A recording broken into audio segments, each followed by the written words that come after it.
Joe Biden vowed to heal a country battered by a deadly pandemic and an economic catastrophe by uniting all Americans, while warning that President Donald Trump would go on stoking hatred and fear if elected to another 4-year term.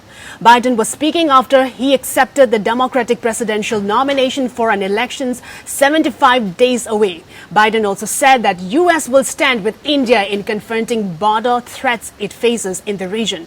Biden affirmed the U.S.-India partnership will strengthen mutual trade and fight global challenges.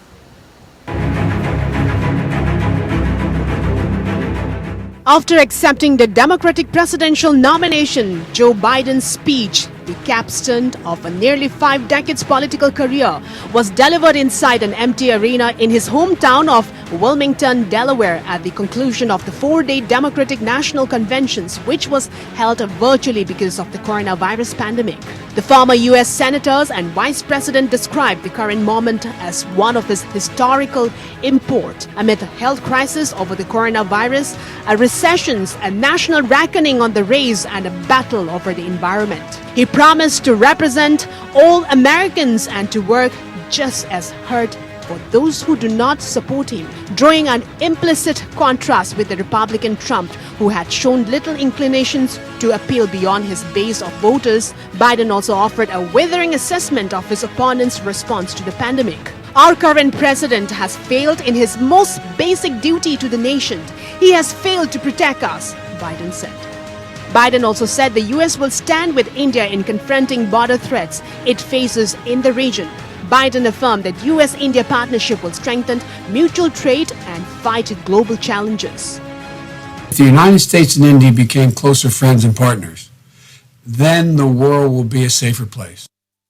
If elected president, I'll continue to believe it and continue what I've long called for, including standing with India and confronting the threats it faces in its own region and along its borders, expanding greater two-way trades that opens markets and grows the middle class in both our countries, taking on big global challenges together like climate change and global health security.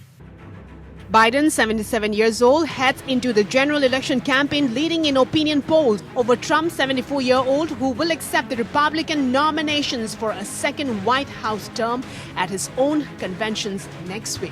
Democrats have worked to expand Biden's support during the convention, including the showcasing prominent Republican supporters as well as Americans who voted for Trump in 2016 but now blame him for the economic and the health toll of the pandemic.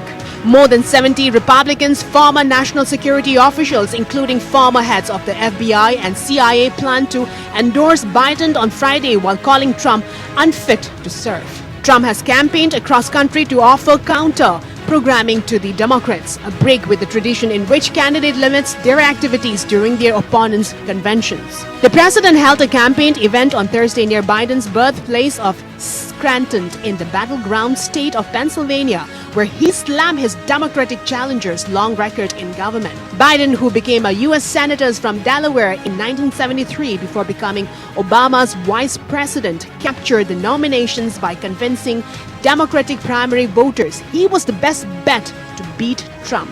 Despite questions about his age and criticism of his moderate stances in a party that has lurched leftward, he was able to quickly unite the Democrats, sometimes fractious, progressive and moderate wings, with the goal of defeating Trump. Bureau Report.